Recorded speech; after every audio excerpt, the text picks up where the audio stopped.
আসসালামু আলাইকুম ইন্ডিপেন্ডেন্টার্স, আমি সোলেমান ইরফান অ্যান্ড আজকের ভিডিওতে আমি আপনার 3টা কোয়েশ্চেনের আনসার দিব। ফার্স্ট কোয়েশ্চেন, বিটকয়েন কি টপ বানিয়ে ফেলছে?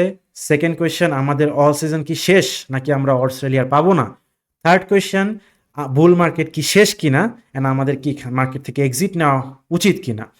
তো ফার্স্ট অফ অল যেই কাজটা করবেন, আপনি যদি ব্যস্ত থাকেন তাহলে ভিডিওটা লাইক বাটনে প্রেস করে ছেড়ে দেন, দেখার প্রয়োজন নেই। যখন ফ্রি হবেন তখন দেখবেন, বিকজ এই ভিডিওটাতে অনেক ভ্যালু প্রোভাইড করা হবে, অনেক অ্যানালাইসিস প্রোভাইড করা হবে, সাইকোলজি নিয়ে অনেক কথা বলা হবে। আর যদি আপনি চিন্তা করেন যে আপনি ভিডিওটা এখনই শেষ করে দেখবেন, তাহলে কমেন্ট সেকশনে লাইক বাটনে প্রেস করে আমাকে রেসপন্স দিয়ে মোটিভেশন দিয়েন। তো যাই হোক, এখন চার্ট আমাকে কোন দিকে ইন্ডিকেট করতেছে, এই তিনটা কোয়েশনের আনসার আপনাকে আমি এক্সপ্লেন করে দিব। আমি জানি মার্কেট যখন ডাব দেয় তখন আপনারা মোটিভেশন বা আশ্বাস চান, যে কোনো একটা কথা শুনি ভাইয়ের কাছ থেকে যে না, মার্কেট এখনো বুলিশ। তো একটা জিনিস কি, এটা হচ্ছে আমার ফেসবুকের সবচেয়ে বড় রিটেল গ্রুপ অ্যান্ড মেম্বার্স আছে 30,000, বাট এখানে অ্যাক্টিভ 10,000। একটা জিনিস মাথায় রাখতে হবে, যে যখন আপনারা এখানে পোস্ট দেন যে ভাই আমার কি এই কয়েনটা কিনা উচিত হবে না এই কয়েনটা কিনবো, আর একটা পার্সন আজারে হাঁটতেছে, তার জানেও না আপনার পোর্টফোলিও ম্যানেজমেন্ট কি, সেটাও জানে না যে আপনি ইনভেস্টর নাকি আপনি স্ক্যালপার, সেটাও জানে না আপনার ডিসিএ প্ল্যান কি, সে জানেও না আপনার এক্সিট প্ল্যান কি, সে জানেও না আপনার টার্গেট কত, সে বলে দেন ভাই কিনে ফেলেন, বা এরকম অ্যাডভাইস আপনাকে দিচ্ছে। ওই ডিসিশনের উপর বেস করে আপনি ট্রেড নিচ্ছেন। আবার যখনই যেই পার্সনটা আপনাকে মোটিভেশন দিচ্ছে সেই পার্সনটাই আবার কয়েন দিয়ে বলতেছে আমি লসে আছি। ওর অবস্থান, ওর নলেজ আপনি জানেন না, না জেনে আপনি এই বেসিসের উপর ডিসিশনগুলো নিচ্ছেন। এটা ডিসকাশন গ্রুপ, ডিসকাশন অনেক ভালো জিনিস, বাট এইভাবে ক্যাপিচুলেট হয়ে যাওয়া, অ্যাজ এ এডমিন আমি আপনাকে আটকাইতে পারবো না, বা এরকম পোস্ট আমি আটকাইতে পারবো না, বিকজ এত পোস্ট মনিটর করা সম্ভব না। এজন্য আমি আপনাদেরকে ভিডিওতে গাইডলাইনগুলো দিই, এই গাইডলাইনগুলো ফলো করবেন, এই গাইডলাইন মতো আগাবেন, তাহলে আপনার জন্য সবচেয়ে বেশি ইজি হবে। অ্যান্ড ওই গাইডলাইনগুলো এখানে ডিসকাশন করবেন, ওই গাইডলাইনগুলো এখানে কথা বলবেন, এটা নিয়ে কি কি ইনভাইটেশন আছে, এক্সিট পয়েন্ট কি, ওইটা নিয়ে কথা বলবেন, তাহলে আপনার ভালো হবে। সো এতগুলা গাইডলাইন্স ভিডিও, আপনি যদি এগুলো ফলো করেন তাহলে আপনি প্রফিট বুকিং সব কিছু জানবেন, অ্যান্ড কোর্সেস তো আছেই। শুরু করতেছি আগে। ফার্স্ট কোয়েশ্চেন, বিটকয়েন কি টপ বানিয়ে ফেলছে কিনা? সেকেন্ড কোয়েশ্চেন, অল সেলে আসবে কিনা? অল সেলের কথা আগে যেটা বলতে চাই, একটু জিনিসগুলো শেয়ার করি। আমাদের এক্সপেনশন দেওয়ার কথা ছিল, যে বিটকয়েন এখান থেকে যখন স্ট্রং ক্যান্ডেল দিয়ে দিবে রেঞ্জ করে, তখনই আমি অল সিজন চাচ্ছিলাম। কিন্তু রেঞ্জ করে এক্সপেনশন ক্যান্ডেল না দিয়ে, এক্সপেনশন ক্যান্ডেল মিনস বড় একটা ক্যান্ডেল, যেটা এই যে এগুলাকে এক্সপেনশন ক্যান্ডেল বলে, মার্কেট ভিতরে ঢুকে গেছে, ভিতরে রেঞ্জ করতেছে, এই রেঞ্জের ভিতরে। অ্যান্ড এর মাঝখানে কি হচ্ছে, ট্রাম্প যে তার মিম কয়েন লঞ্চ করেছিল, এই মিম কয়েনের লঞ্চের পরে মানি রোটেশনগুলো কোথায় করেছে? ইথেরিয়াম কিনেছে তারা, ধুমায় ইথেরিয়াম কিনেছে। অ্যান্ড আমি যদি ডটগুলো মিলাই, বিটকয়েন টপ যখন বানায়, অ্যান্ড ওই টপের পরে মানি ফ্লো হয় ইথেরিয়ামে, অ্যান্ড ইথেরিয়াম র্যালির সাথে সাথে অলস চলে। আপনার মিম কয়েনটা লঞ্চ হয়েছিল সোলানা ব্লক চেনের মধ্যে, সোলের ব্লক চেনের মধ্যে আপনার মিম কয়েন আসলে আপনার অর্স উঠবে না, সোলানা ইকোসিস্টেমের কয়েন্স উঠবে, বাট অল সিজন ট্রিগার করবে পুরোপুরি ইথেরিয়াম, এটা আপনার বুঝতে হবে। সো এটা হচ্ছে ওয়ার্ল্ড লিবার্টি ফাইন্যান্সের পোর্টফোলিও, যেটা ব্যাকড বাই আমাদের ডোনাল্ড ট্রাম্প প্রেসিডেন্ট। অ্যান্ড তাদের যদি হোল্ডিংস দেখি, সবচেয়ে বেশি হোল্ডিং 250 মিলিয়ন, তারপর বিটিসি, তারপর এগুলা ইউএসডি, ছোট পরিমাণে টিআরএক্স আছে, লিঙ্ক। এখন ওরা ইনস্টিটিউশনস কিনা মানেই আপনার যে কয়েনে পাম্প চলে আসে এমনটা না, জিনিসটা একটু এক্সপ্লেন করি। এখানে দেখেন বিটকয়েনের রেঞ্জ, রাইট? এটা পুরোটা একটা রেঞ্জ, এখানে একটা রেঞ্জ। ব্ল্যাক রক কিন্তু এই পুরা জিনিসের জোনের মধ্যে কিনেছে, বাট আপনাদের 8 মাস রেঞ্জ করিয়েছে, আপনাদেরকে মার্কেট থেকে আউট করেছে, করার পরে পরে পাম্প এনেছে। এখানে কি করতেছে, আপনার এই জায়গাতে মার্কেট রেঞ্জ করাচ্ছে। ইথেরিয়ামের দিকে যদি তাকাই, আমি কি বললাম, ইথেরিয়াম আপনার অল সিজনকে ট্রিগার্ড করবে। ইথেরিয়াম কোথায়? ইথেরিয়াম বড় হায়ার টাইম ফ্রেমের সাপোর্টে। তো এখানে যদি রেঞ্জ করায়, আপনি ক্যাপিচুলেট হয়ে যাবেন, আপনার অর্ডস ল্যাক করবে, হালকা ডাম্প করবে, আবার পাম্প দিবে, আবার ল্যাক করবে, বিরক্ত হয়ে আপনি আউট নেবেন, তখন ইথেরিয়াম তার এক্সপেনশন আনবে। ইথেরিয়াম একমাত্র অল কয়েন যার ইটিএফ আছে। ইভেন ইটিএফ আসার পর যে সেল দ্য নিউজ হয়, ম্যাচিওর হয়ে গেছে, মানে সেল দ্য নিউজ ইভেন্টও শেষ, ওইটার অ্যাকুমুলেশনও শেষ, মানে ম্যাচিওর একটা কয়েন।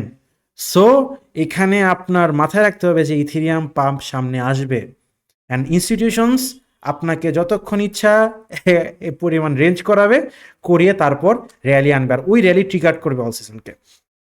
সো এটা মাথায় রাখেন।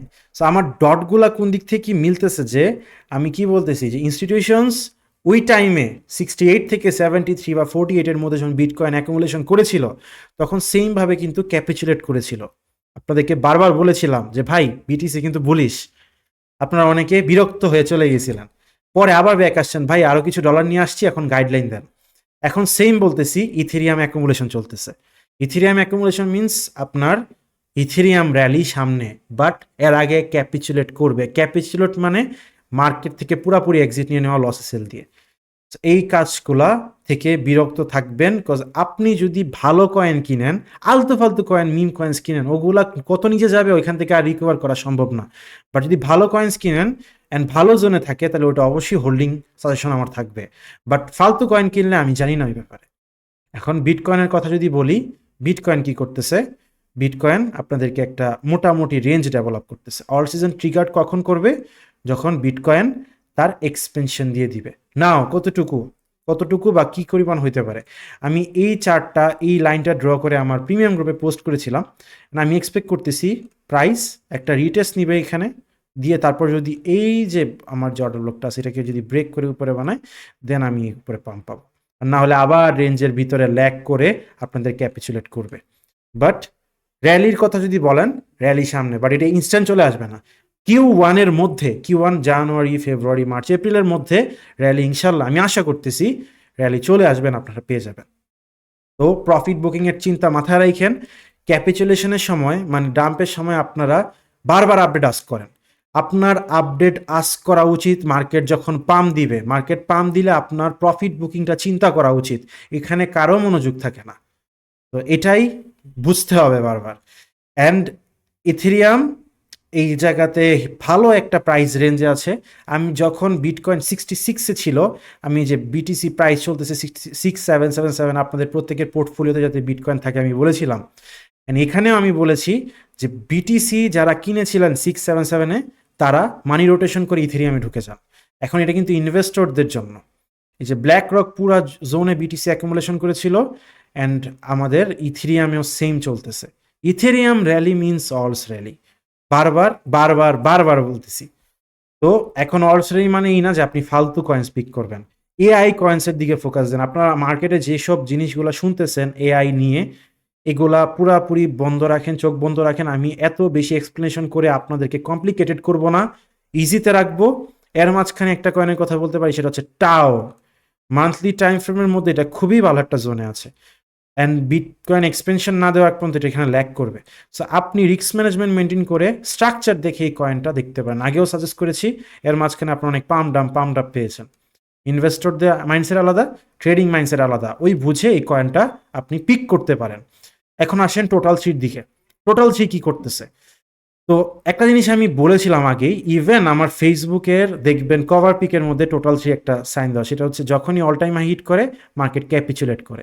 ডেলি টাইম ফ্রেমে কি দেখতেছি, যে এই লেভেলটা ভালোভাবে হোল্ড করতে। সো পসিবল সিনারিও যে একটা রিটেস্ট আসুক অ্যান্ড দেন প্রাইস আপের দিকে যাবে, তখন আপনার অলসগুলা মোটামুটি রিলিফ র্যালি পাবে।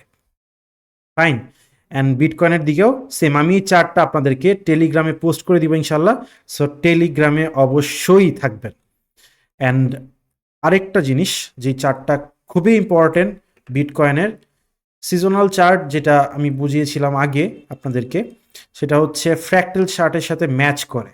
এখানে দেখেছেন Q1-এ মার্কেট এখানে আপনার লিকুইডিটি গ্র্যাব করেছে, করে এই জায়গাতে যে আপনার এক্সপেনশনটা দিয়েছে এখানে কিন্তু দেয় নেই। সো প্রাইস মোটামুটি লেভেলে যদি এখানে রেঞ্জ দিয়ে আপনার এক্সপেনশন দিয়ে দেয়, তাহলে অলস র্যালি শুরু হবে। না হলে মার্কেট এখানে চপ করবে, চপি রেঞ্জের মধ্যে রেঞ্জ করবে। সো এটা মাথায় রাখেন। অ্যান্ড মার্কেট আপডেট আমার এইটা ফলো করেন। ইনস্টিটিউশনসের আপনার অ্যাকুমুলেশনের স্টাইলটাই এমন, ওরা রেঞ্জের মধ্যে অ্যাকুমুলেট করে, রেঞ্জের মধ্যে তাদের পোর্টফোলিও 20-30% ডাম্পেও তাদের কোনো যায় আসে না। কিন্তু আপনি আমি প্যানিক সেলিং করে দেই অ্যাজ এ ইনভেস্টর। স্ক্যাল্পাররা ইনভেস্টর হবেন না, ইনভেস্টররা স্ক্যাল্পার হবেন না। তবে মার্কেট সিচুয়েশন যদি এমন হয় যে আপনার এখন এই কয়েনটা হোল্ড করা লাগতে পারে, পরে কয়েকদিন পর উঠে যাবে, তাহলে অবশ্যই আপনি এই কয়েনটা হোল্ড করবেন। বুঝে ভালো কয়েন্স হোল্ড করবেন, যেগুলোতে ভলিউম ভালো, যেগুলা ভালো জোনে আছে। আলতু ফালতু কয়েন যেমন মিম কয়েন্সগুলোকে হোল্ড করে আপনার পোর্টফোলিওটাকে 60-70% ডাম্পে নিয়ে যান না। এটা আমার রিকোয়েস্ট থাকবে। অ্যান্ড কমেন্ট সেকশনে আপনাদের ওপিনিয়ন চাই। অ্যান্ড আমার মার্কেট আপডেট ভিডিও এই পর্যন্তই আজকে। ভালো থাকবেন সবাই। আসসালামু আলাইকুম ইন্ডিপেন্ডেন্টার্স।